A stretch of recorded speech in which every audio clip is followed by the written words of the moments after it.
Welcome, everyone. Welcome to the Alliance to End Human Trafficking's webinar on child labor.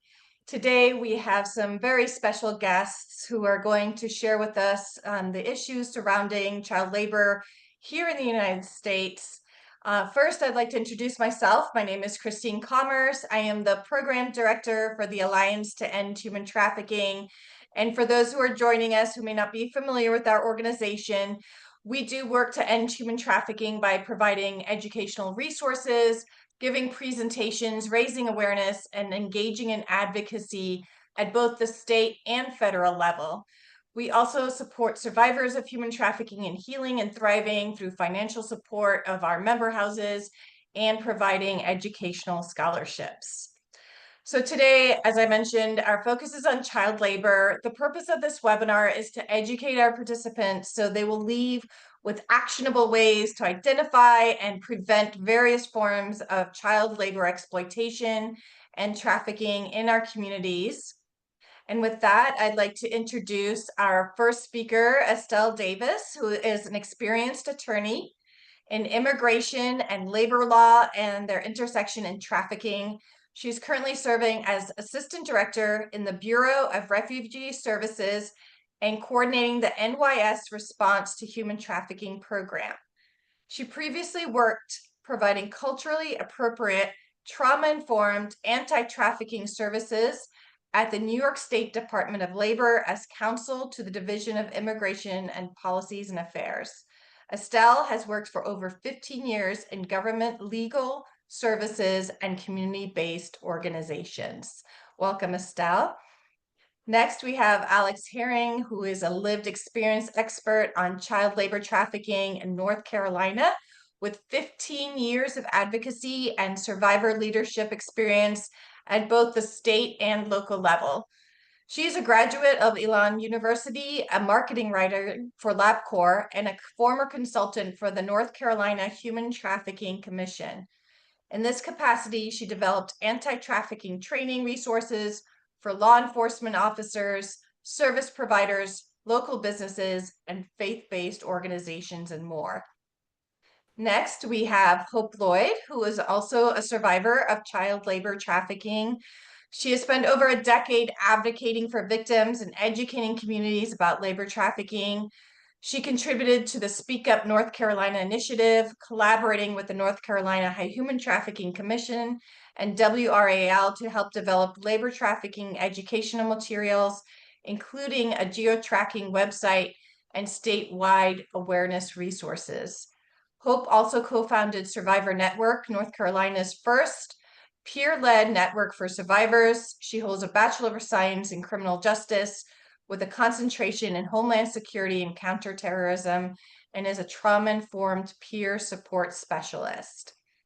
And then last but not least, we have Nina Mast, who joined the Economic Policy Institute in 2022 as an economic analyst on the state policy and research team. Her research at EPI includes a focus on child labor standards. Mast is a graduate of the Master of Public Policy at UC Berkeley's Goldman School and has been interviewed or quoted by numerous outlets, including ABC News, NBC News, the New York Times, the Wall Street Journal, the Washington Post, CNN, and the New Yorker, and more. So welcome to all of our esteemed guests, our panelists, and we really appreciate you taking the time to be with us here today. We are going to allow some time at the end of this panel discussion and presentation to allow time for questions, so feel free to put those in the Q&A. You do not have access to the chat. And then I'd like to just add that our webinar today will be recorded and shared with you and those who were unable to attend, as well as being posted on our YouTube channel. So according to UNICEF, between 2019 and 2023, the United States saw an 88% increase in child labor violations across the country. So prior to COVID, we were seeing on a global level a decrease in child labor And unfortunately, for various reasons, due to COVID, and we just saw an uptick in child labor, not only around the world, but also here in the United States. And so I'd like to hand it off to now our first speaker, Estelle Davis. Thank you so much, Christine. It's a pleasure to be here with all of you. So I wanted to start with giving just some very brief context to child labor. And I think very briefly, historical context, we had, miners that worked on farms, that worked in different settings. When we start having the Industrial Revolution, we start having miners be involved in factory work. And factory work is very different from agricultural work. The seasons are different, the hours are work different, and the type of labor is more dangerous machinery. So in the US, around 1916 was the first movement to stop child labor, to change and implement labor laws. And I think this is significant. I also remember learning at one point that animal abuse, that abuse of animals was banned in the United States before child abuse and child labor were. So I think if you look at that historical context, it's interesting. We first have laws passed in 1938 under Roosevelt, the Fair Labor Standards Act, then enact federal level regulations. I think one of the things that we're looking at now, and I expect Nina to go into more of this context, is the difference between federal labor law enforcement and state labor law enforcement.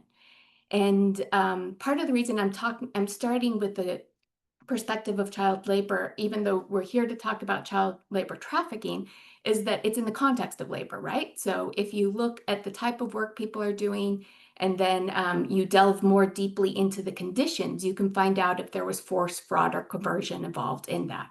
And generally, that may not be something in a labor context that is visible. Sometimes it is. Sometimes you see that people are always at the work site, that, there is a miner who's working at midnight in a retail establishment on a school night, things like that that are obvious, that there's a miner who's missing a lot of school because they say they're doing work at home, anything of those contexts. But a lot of time with labor trafficking, it's identified by somebody disclosing the words that were used to coerce them into the labor.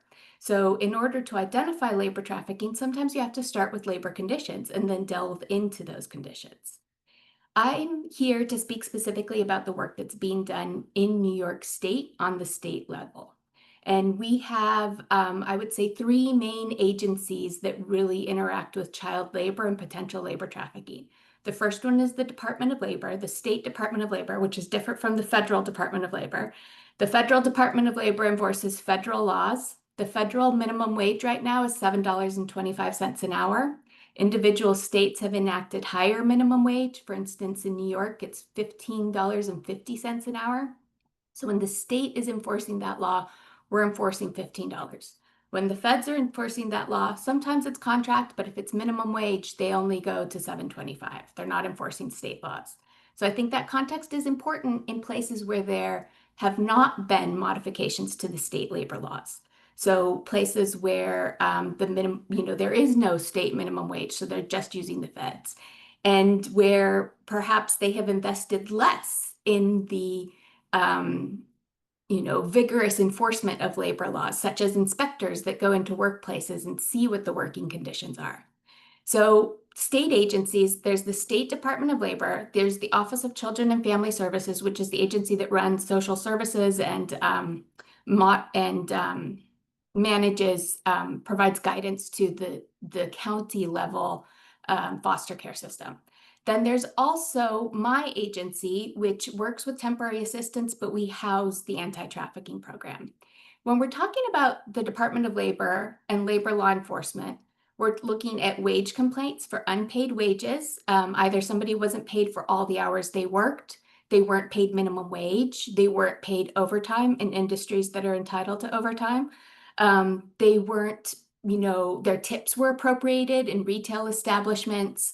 We would see a lot of cases where employers would tell workers to clock out, but then keep working for another 4 hours. That should not be happening. They should be paid for all hours worked.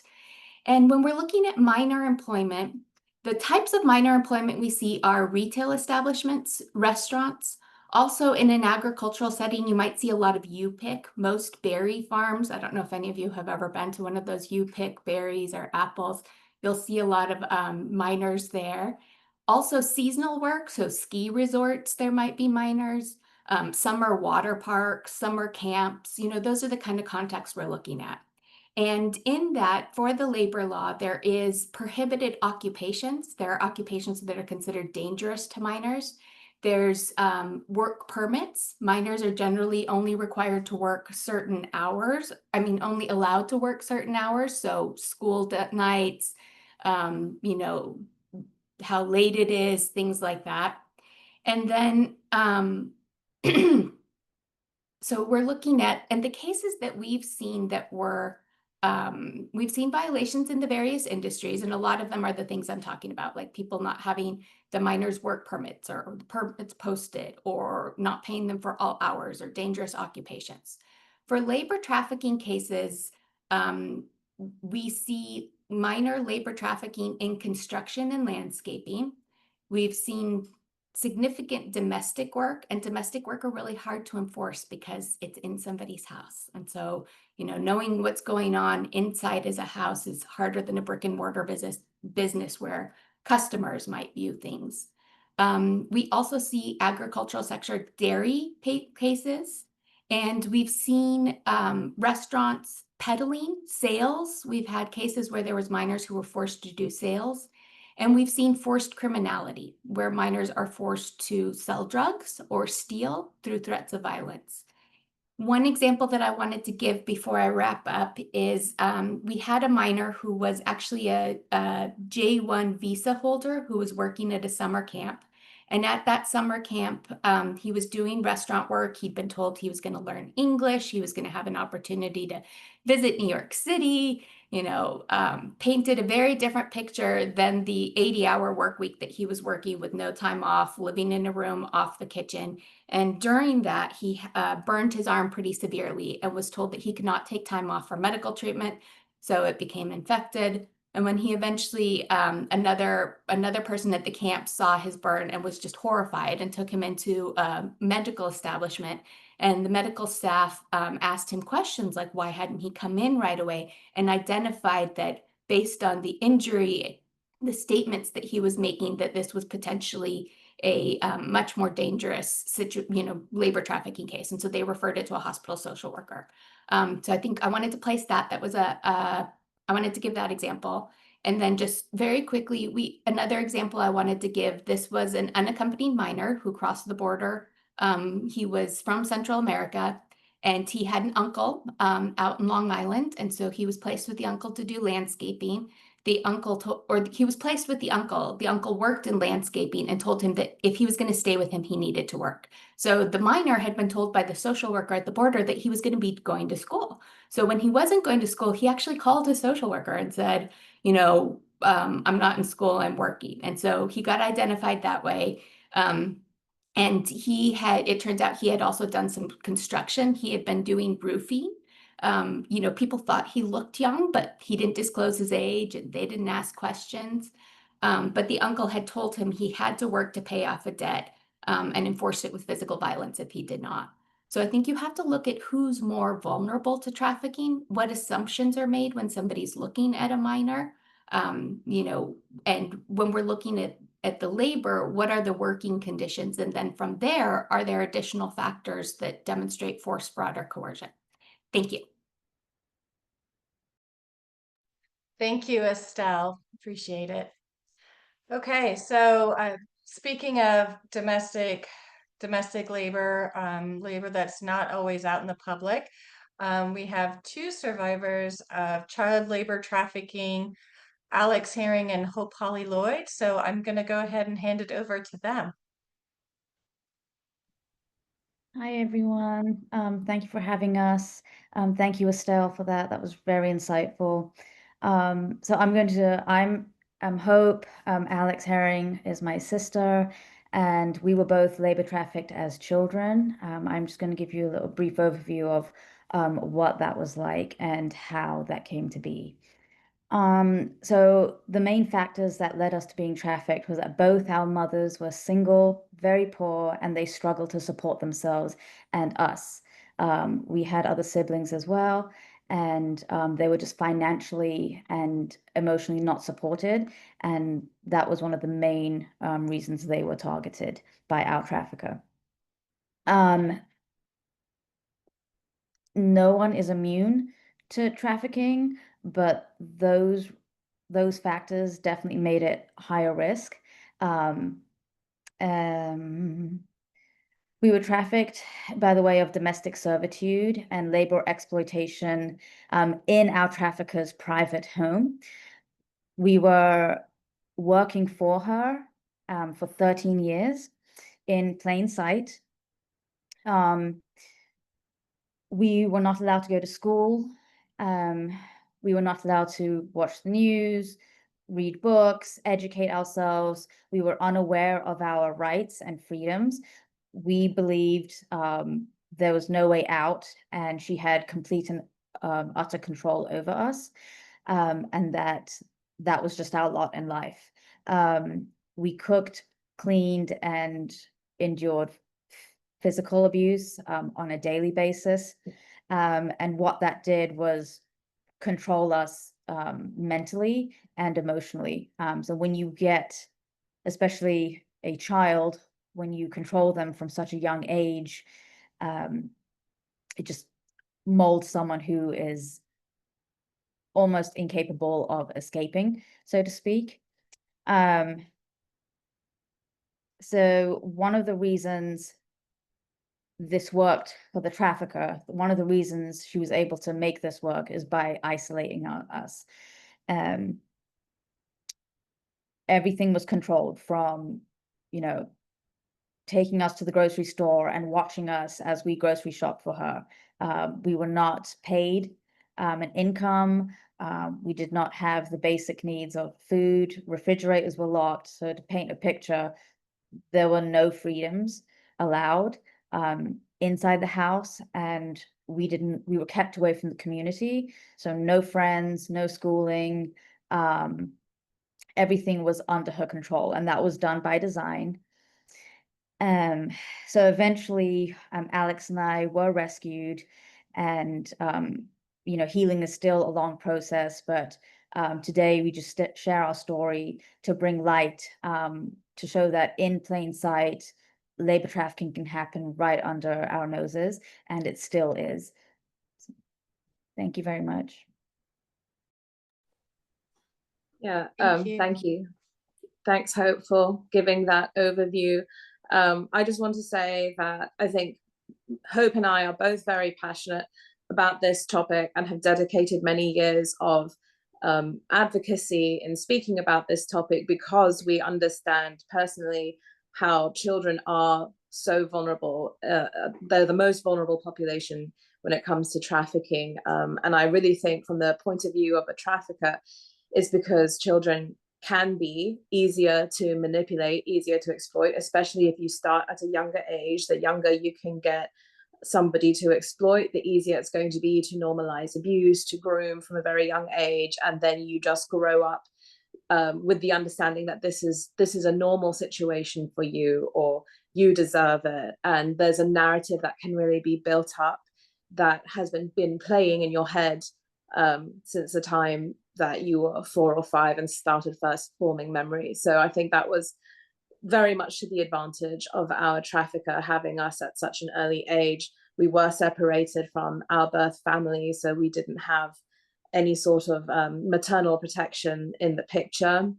And it was just from the moment that we could start being capable of physical tasks, we were given physical tasks. And over time, as the years got by, the abuse became more severe and more severe, until we were just so immune to it, or like we were so used to enduring it, that it almost just became just a part of daily life. Like abuse was just as normal as doing daily ablutions. So that again was something that is just so helpful for traffickers. And also I think when that has been your experience and it becomes part of your daily rhythms and your routines, you're much less likely to speak up about it. And I think you know, there's fear, there's control involved. As we said, like there wasn't much opportunity for us to speak up, and I think that is why I feel so dedicated on this subject, because I think I have seen personally, when I've been able to share in certain contexts, that people have come up to me afterwards. I remember specifically a few years ago, there was this child who came up to me and said he had been experiencing abuse in his home church and told me that he had felt trapped. And hearing me say in my speech that I knew what it was like to felt trapped, he had said, like, I was just so, he was so relieved to know that there was somebody who understood what it felt to be trapped in a cycle of abuse. And so I think the way that we break out of that is by speaking up about it. So that definitely thankful for this opportunity to be speaking today, and also just so thankful for everyone who's registered for this webinar and wants to learn more on this topic. And I really think just in general, people don't really have a true understanding of what labor trafficking is. I think many more people are much more aware of sex trafficking. That certainly seems to have had more attention in mainstream media, I think. And I think just describing, oh, it was domestic servitude, oh, you were cooking and cleaning, oh, you were just serving somebody, these are just normal chores for a child. And that's not really the case. I mean, there can be people who's like, oh, I worked on a farm for my parents when I was young, and that could be, you know, are you saying that was trafficking? I think the distinction that needs to be made is it's not just chores on a farm, or it's not just doing some simple light housework, when, at least in the terms of domestic servitude. I think what you really need to look at is, what does the trafficker stand to gain and what does the victim stand to lose? So I think people also think of trafficking as, oh, there's definitely a commercial exchange of money is being transferred from hand to hand. And that certainly is the case in a lot of trafficking scenarios. But to take the situation of domestic servitude, for us, like, we never saw a dime. There was never money coming in. It was what the trafficker was getting for free. So she was getting all of, like, her house clean top to bottom for free. She had all of these animals that we kept on basically a little piece of farmland, and we were the ones cleaning out all of those sheds. We were the ones feeding all of those animals, providing the care in any type of weather with the improper equipment. So we didn't have proper shoes, proper coats, and she was getting all of this for free. So essentially she was running like a farm establishment without having to pay any workers. And so that is also a financial gain for her, because she's saving all of this money. And so I think that, and the fact we were losing education, we weren't going to school at any point in this. The fact that, as Hope spoke to, we did not have a community, so we weren't plugged into any sort of network system that could have intervened on our behalf. And on top of all of that, Hope and I were not born originally in the country. We immigrated, and our trafficker kept control over our passports, our legal documentation, any proof of citizenship to the country we were aligned to. So she had all of this documentation kept away, locked away, and we had no access to it. We certainly didn't know how to drive. We weren't familiar with US laws, certainly nothing to do with child labor laws or US protections. And so it was very easy for her. Like, the simplest form of control is, oh, we were brought into this country on tourist visas that expired after 3 months. And then after 3 months, we were not of legal age to drive. So we would have relied on our trafficker to drive us back to the airport and drive us back to the country of legal residence. However, she decided that she didn't want to do that. And another form of abuse was just being able to control our legal status. So now she had control over our legal status, it was very much a way for her to say, oh, well, you can't ever leave me, because if you leave, you'll just get deported. And so then we have zero access to resources at that point. So again, it was just the legal exploitation was a very effective method of control, effective method of keeping us quiet and saying, oh, we don't have a way to reach out or speak up about the situation.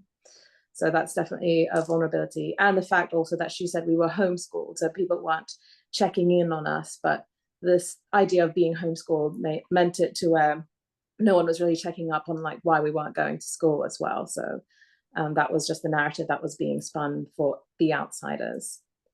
But yeah, so that's just a little bit, and now I will give it over to Nina to talk more about US protections and why that's so important. Thank you, Alex and Hope, for sharing your stories, and to Estelle for the opener. I have some slides that I would like to share if I can. Let's see.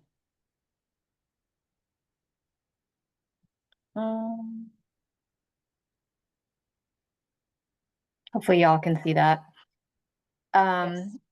All right, so I'm going to be switching gears a bit to talk a little bit more about the legislative landscape on child labor. Where are we with federal and state laws, and sort of what have been some of the developments over the past few years, both at the state and federal level? And then, what can we do to strengthen protections for children who are working? And in the way I'll be speaking about it is not necessarily talking about child labor trafficking, but in the context of child labor violations, and these are violations generally of state and federal law. In some cases, they may be trafficking as well, but I'll be focusing on more of whether they violate state or federal child labor standards. And just a little bit about me and my organization. So I work for the Economic Policy Institute. We are a nonprofit, nonpartisan think tank focused on working people and their economic conditions. And within EPI, we have this state policy and research team, of which I'm a member, and we convene a network of nearly 60 groups in 45 states and DC, where we have partners working on economic policy issues. And within the child labor space, we coordinate with our in-state partners across the country to provide technical assistance and other support to our affiliate state groups as they advocate on legislation related to child labor. So, for example, if there's a bill to weaken protections in a certain state, we'll help them oppose it. And if there's a bill to strengthen standards, we'll help them support it and kind of help with their advocacy and research efforts. So, Estelle covered a lot of this, but as she mentioned, we are in a situation where violations have been on the rise over the past decade. And this is both in terms of the hours that minors are working. So they're being scheduled to work too late at night, too many hours per day or per week, or they're being employed in hazardous jobs that are not actually allowed under federal law. So jobs in meatpacking, construction. And in terms of problem industries, Estelle mentioned some of these. Construction and meatpacking are big offenders when it comes to hazardous work violations.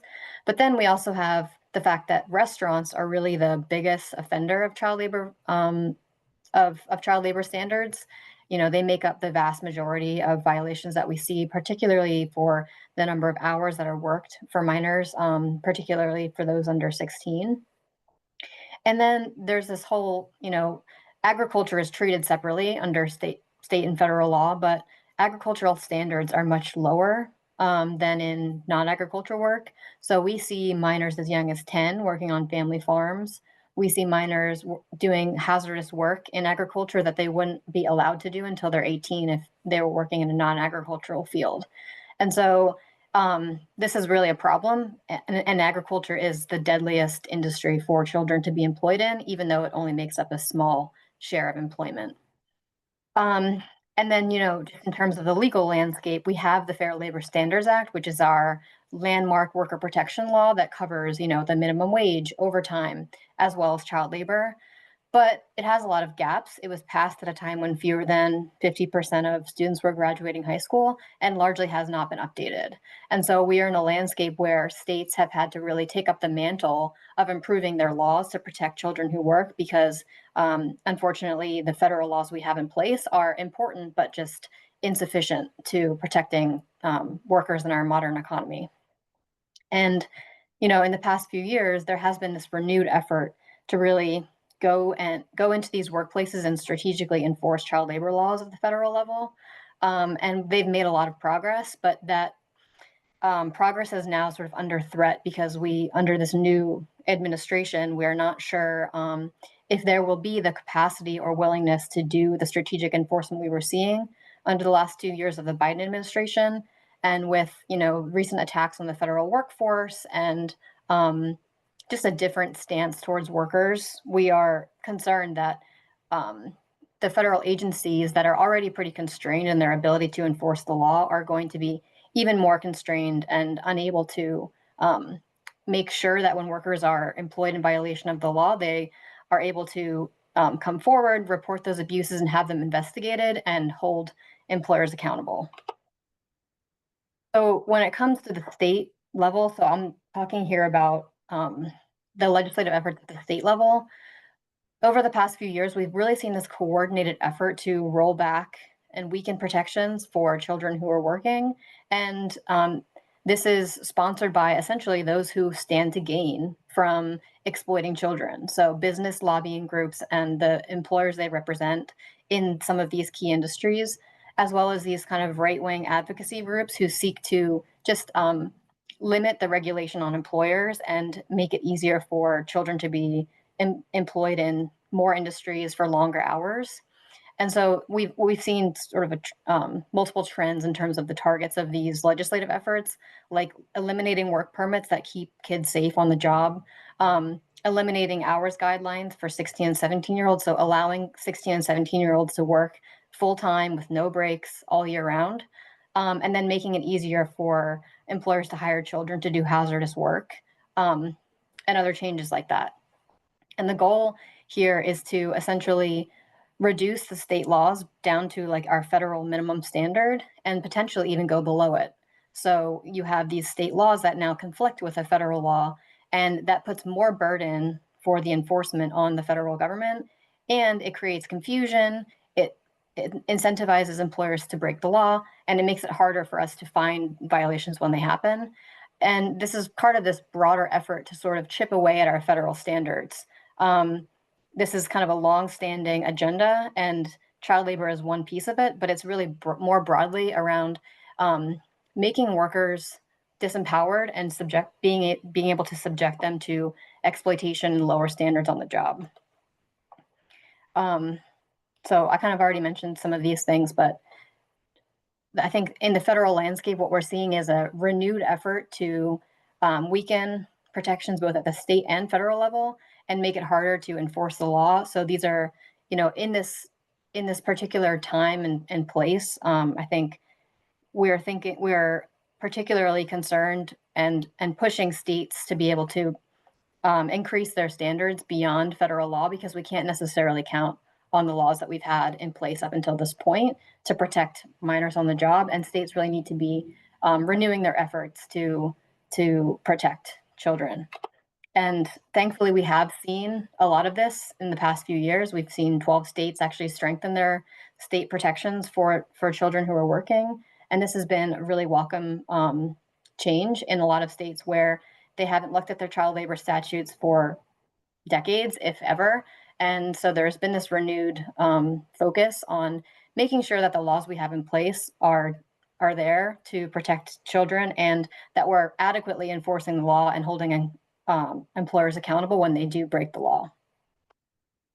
So just to wrap up, we have a lot of work that we're already doing on this, and we'll be publishing more in the coming weeks about how states can really lead in this effort to not just make sure that their laws are aligned with what we're seeing at the federal level, but to actually go beyond that and to do things like, for instance, making sure that when minors have their rights violated on the job, the employer is not just penalized, but the minor themselves actually get something out of this, gets compensation or some sort of redress to support them and to acknowledge the harm that they've suffered. And so that made it look like allowing minors to sue their employers or receive damages, to receive services when their rights are violated on the job. And then there's also like a really big important piece on workers' rights education, making sure minors are actually educated about what their rights are on the job, their rights to what types of work they can and should be doing, and what types of work that is inappropriate and they should not be doing. So these are all newer efforts, but are really important to making sure we have these wraparound policies beyond just what is provided under federal law. So I'll stop there, but I encourage you all to get in touch with me, and because we have this network, we have lots of opportunities for you to get involved with state level advocacy, and so we welcome that that collaboration. And I'll pass it back to Christine.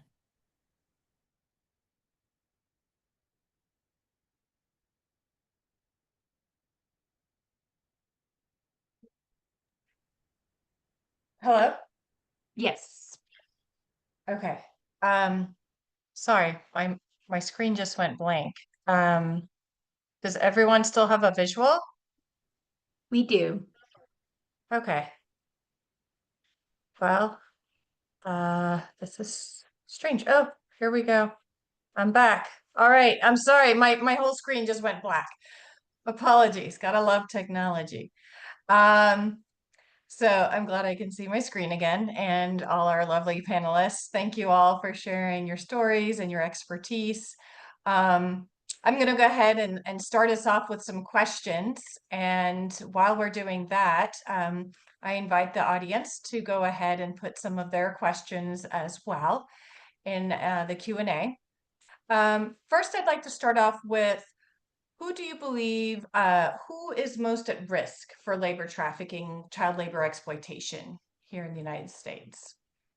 Estelle, would you like to go first? Sure. Thank you. And thank you everybody for your great comments. And Nina, I just wanted to mention, as part of last month, the child labor violation fines were strengthened in New York. I don't think they had been strengthened since maybe the 70s. And they went from being $1,000 for the first instance to 10,000, up to 10,000. So it's significant. Okay. Who's most at risk for labor trafficking? I would say there's three things. First of all, vulnerable populations who experience discrimination. So for example, if you are a LGBTQ youth and you've left home and you're looking for a job and people say, well, I don't like the way you look, so I'm not going to hire you. You end up in a situation where it's harder to find employment. And that discrimination results in you being more vulnerable to trafficking. Lack of immigration status is a huge point of coercion that we see over and over. Alex mentioned community, and new immigrants are the most vulnerable. If the employer says, I don't have to pay you overtime, nobody will believe you if you complain, or if you complain, you'll get deported, then new immigrants may not have other voices telling them that's not true. And I would also say, Nina mentioned the present federal administration, and the climate of fear empowers bad actors. We saw labor trafficking claims increase in 2017 when employers felt more empowered to threaten immigrants. I would say part of that too, you have to think about, is the presumption that all kids should be in school, or does discrimination and racism contribute to maybe some people saying, oh, these kids are going to end up in this type of employment. So at present, if they're working in that, it's not as bad as it would be.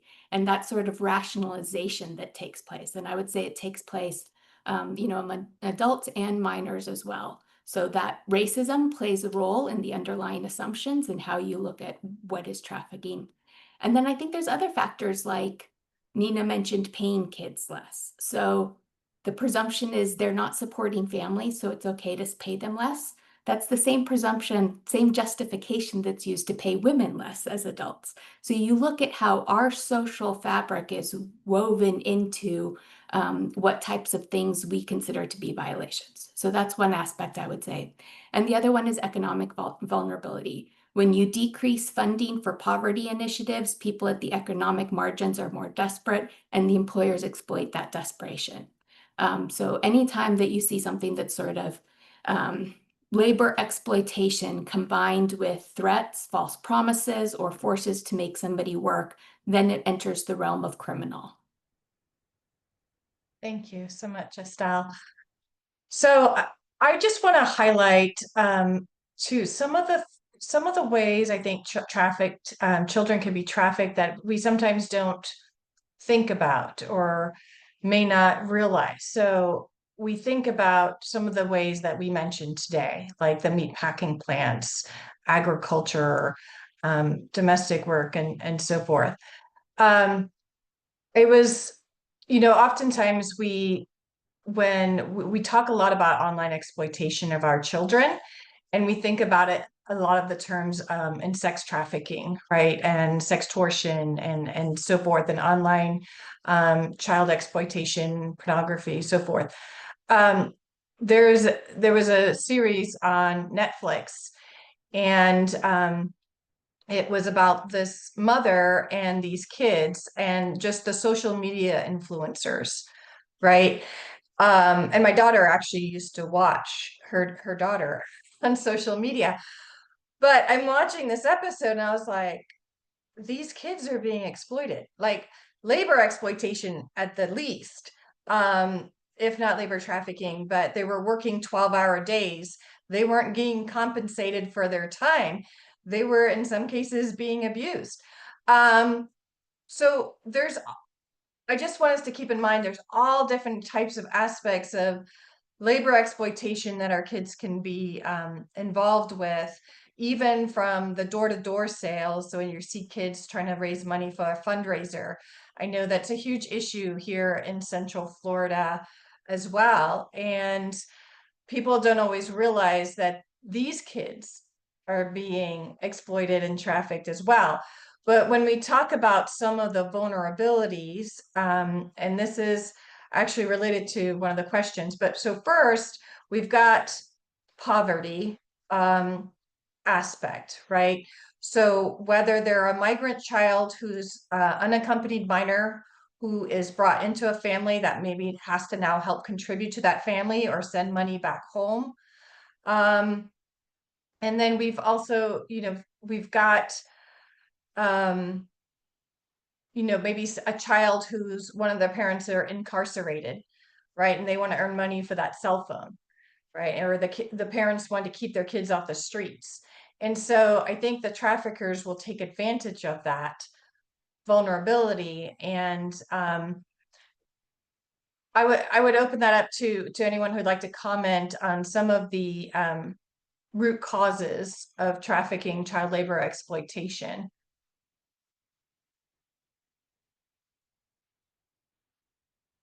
In relation to poverty. And go ahead, Esther. I think so. I think you brought up a really good point that you were looking at this and you were looking at the kids and you were saying that seems inappropriate. And I think that that's a really good perspective to frame looking at what's happening. So if I am not a parent, but if I was a parent and I had kids, I might look at a situation and say, would I want my kid working in that job at those hours? Because I think that that can help you step back from some of the cultural presumptions that are at play and think of it as, and in some ways, this is also the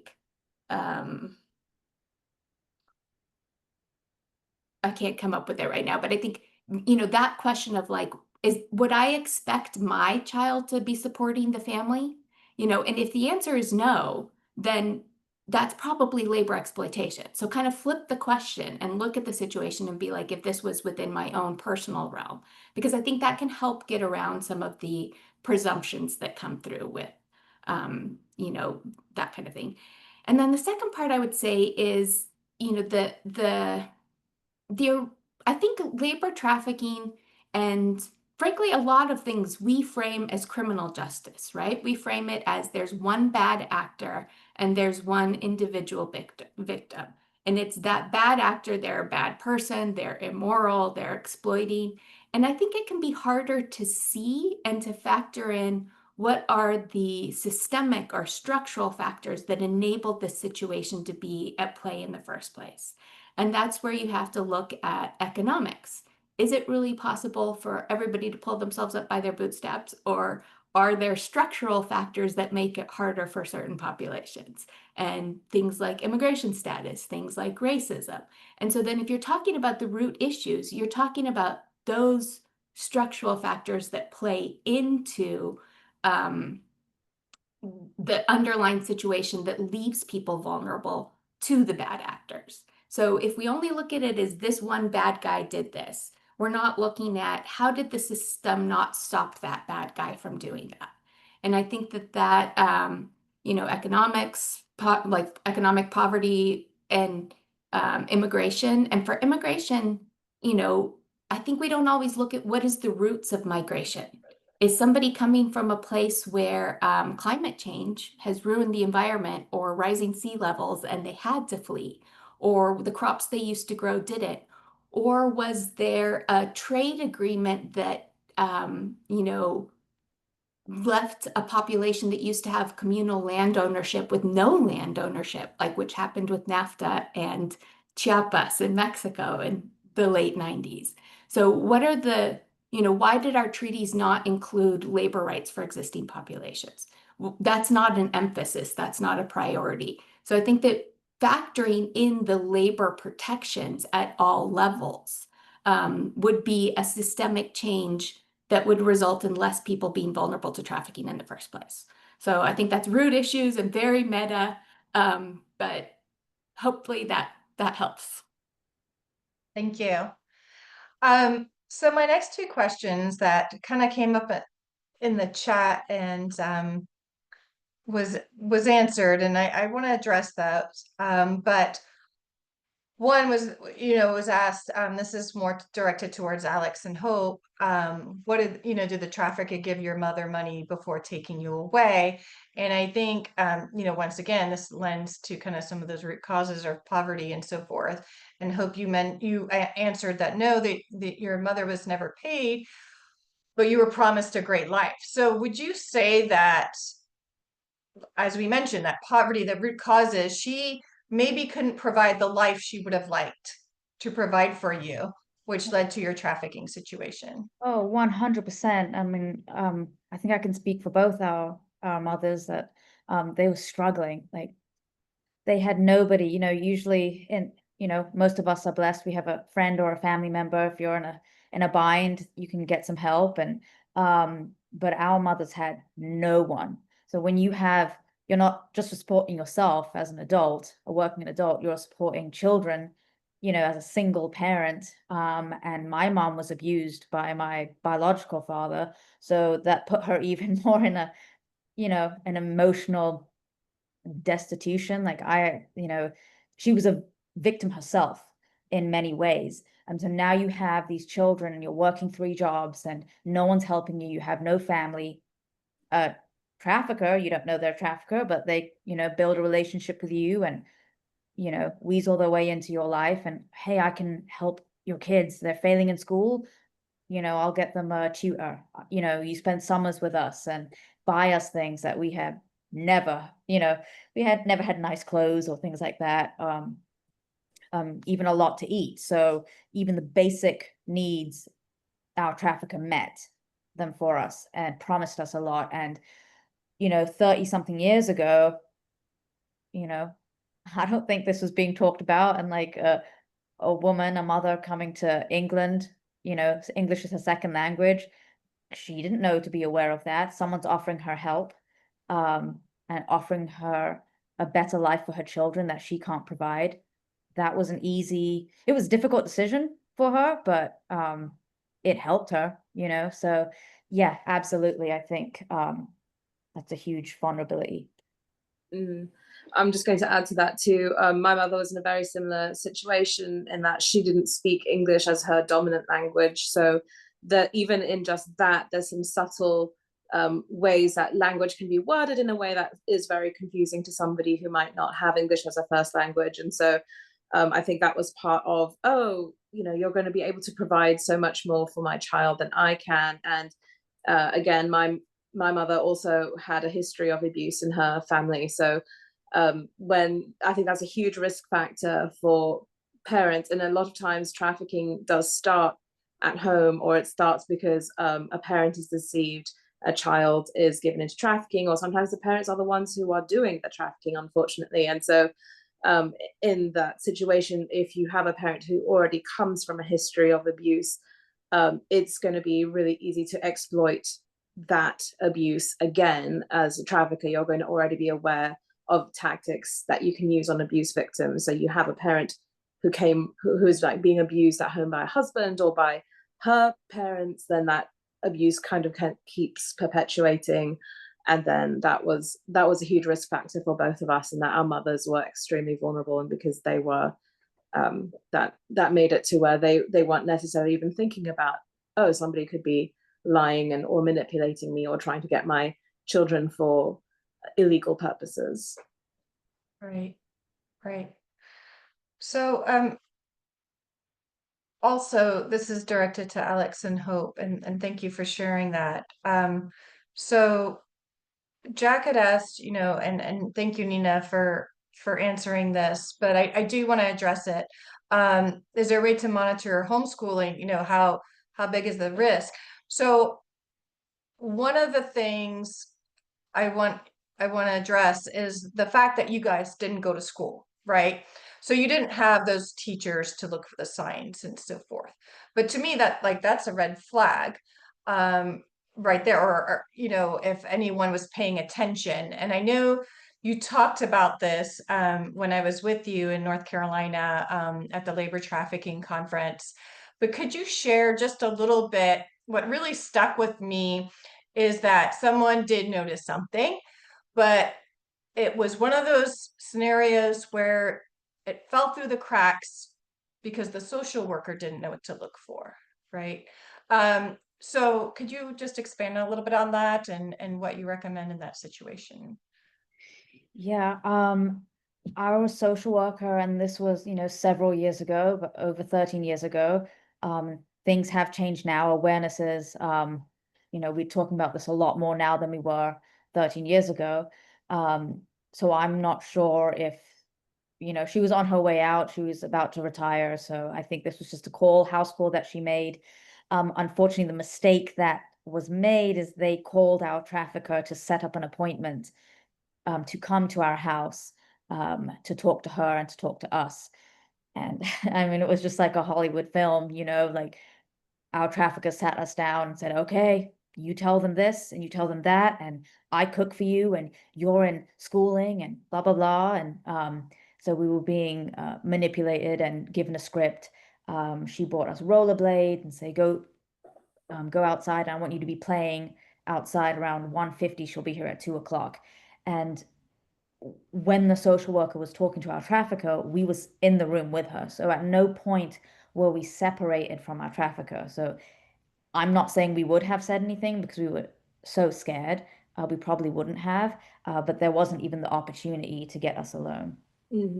Yeah, I remember on top of that, she had bought us these beautiful new dresses. So we looked like we were being spoiled. We wore rags every day. Like we never had clothes that fit us, but for this particular occasion, she got us these lovely dresses that fit us. And when she was there, or when the social worker was in our house, I remember the social worker and our trafficker were seated together, and my trafficker was looking straight at me the whole time, like maintaining eye contact, making sure I was hitting all the marks, that I was hitting everything in the script that she had already prepared. And at the end, I remember the social worker distinctly asking me the direct question, like, are you being abused in this home? And I desperately wanted to say that I knew something was wrong, because I could feel that I didn't know if I should call it abuse, but I knew something was wrong. But our trafficker was staring me right in the eyes and just very subtly shaking her head, like, don't you dare say anything that goes off of this script. And I knew if I said anything in that moment, the moment that social worker left, I was going to get the worst beating of my life. So of course I said, oh no, everything's great. Like, that was a false report that you heard. And then that social worker was like, oh, okay, I guess my work is done here. Bye. And there was never any follow-up. There was never another call, or I think that was part of it too. There was no consistency in it. Like you heard this, there was a one isolated report perhaps, but no one ever came to check on us until many years later. So the abuse just continued for several years. But even in that time, I do think there were opportunities that neighbors who lived in we lived in this lovely subdivision, and there was a bit of space between the houses, but we know that neighbors saw us working all hours of the night. They noticed that we never went to school. And again, our scripted answer was, oh, we're homeschooled. But one story I like to share is one where we did not have, again, a lot of improper equipment when we were doing outside farm work. And so I had cuts and bruises and blisters on my feet. And I had a neighbor who saw me one day outside barefoot. And he asked me, why aren't you wearing shoes, like boots? You should at least be wearing something on your feet. And my feet were like blistered and swollen. They looked horrible. Probably had some sort of skin disease. I wouldn't be surprised. But I just told him it hurts too much to wear shoes, so I don't. And the awkwardness that happened in that moment when I shared something, just a very candid, I wasn't even really thinking about it. I was just answering his question. And you just saw him like mentally and literally backpedaling away because he did not know what to do with that answer. He felt so awkward. I felt awkward. And it was like, well, you asked a question, here's your answer. And then he never did anything with that information. He just went back to his home, and the abuse continued for a few more years after that. But that in itself, as a person who lives in a neighborhood now, I'm thinking to myself, if I ever saw a child like that, I don't think it would take a history of abuse to know something's not right in this situation. I should follow up. I should ask questions. And I think that's part of being a good neighbor. If somebody who is aware of this issue and you say, what can I be doing? You need to be asking questions if you see something like that, and don't just ask them one time, but continue to ask those questions and continue to look into a situation. If it feels wrong, if your gut or your instinct is telling you, I think something looks like a red flag, then you should look into it and maybe ask other people as well. So it's not just your biased opinion, but you're having other people who can maybe come alongside you in that. And there are certainly many organizations that you can turn to for that support if you're not sure. Thank you so much for sharing that. And it just makes me very sad to hear these stories when I feel like so many of our kids fall through the cracks. And I know my daughter misses a lot of school because of health issues, and I was afraid social services was going to come knocking on my door. So I went to the school, and he's like, oh, yeah, no, you're fine. Like, we have kids that have missed like 70 days of school, and we can't even get hold of the parents. And my first, of course, because of the work I'm in, was inclination was like, how many of these kids are being either labor or sex trafficked, and who's looking into this? And so what can be done? What if we could just go around, because I know we only have like 2 minutes and we never have enough time. What are some last takeaways? What are some last suggestions or solutions to address this issue? Estelle, we'll start with you. Thanks, Christine. And thank you, Alex and Hope, for sharing those stories. I think they really highlight just so many potential points of intervention and systemic failures. And, two things that I wanted to say is that I think traditionally, if you look at sort of labor trafficking materials, it says, are you trafficked? Well, how many people know the definition of trafficking? And how many people are going to answer yes to that question? So I think switching the approach to be a know your rights approach, you have the right not to be abused. You have the right to be paid when you work. You have the right to file a complaint. You have a right to be free from harm. And telling people what their rights are and how those would be enforced.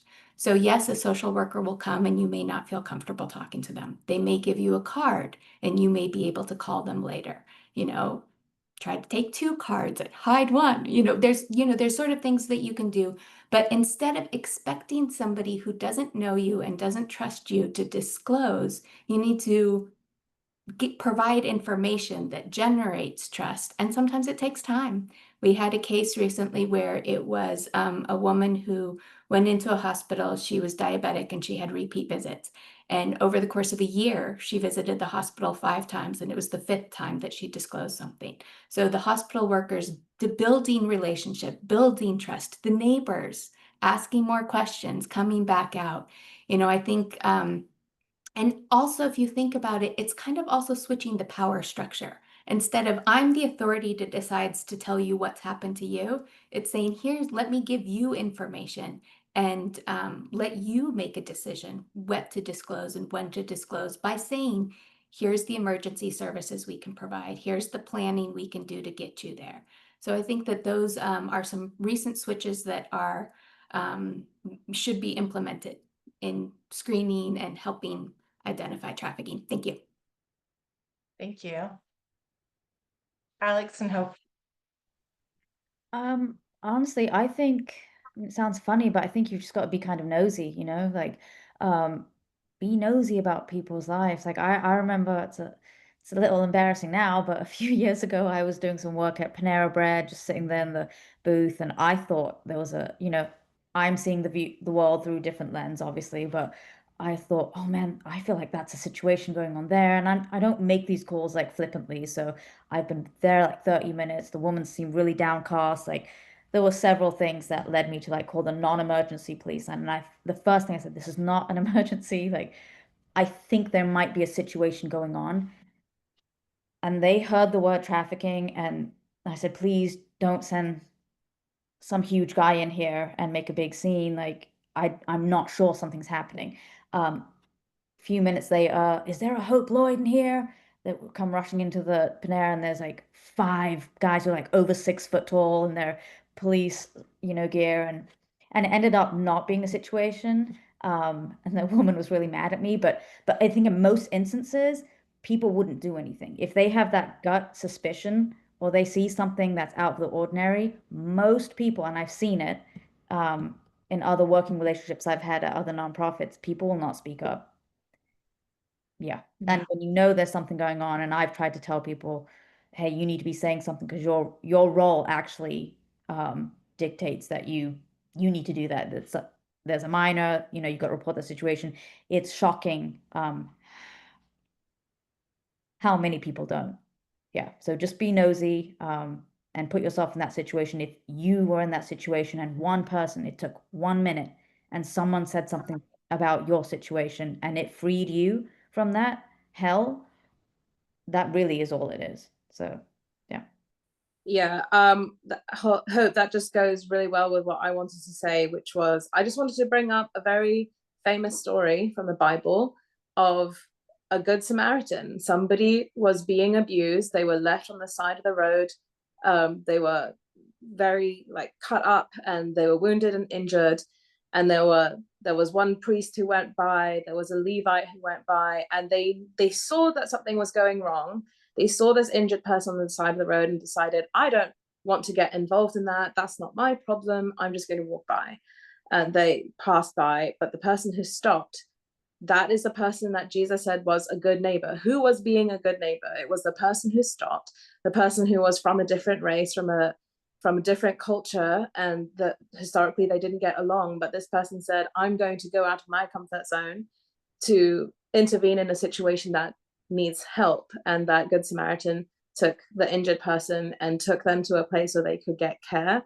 And they made sure, and it wasn't just a one-time thing. They said, I'll pay you to take care of this person until I can come back and watch after them. And Jesus said that person was the person who was being a good neighbor. And so I'm not talking about physically being a neighbor to somebody who might be in an abusive situation. The likelihood of that happening isn't zero, but it's not likely to happen. But how can you be a good neighbor in everywhere that you show up, whether you're going to a restaurant, whether you're in your office, or if you work in a school, if you know people who work in a school, if you know police officers or healthcare providers? We can all show up and be those good neighbors by saying, like, sometimes you have to get uncomfortable.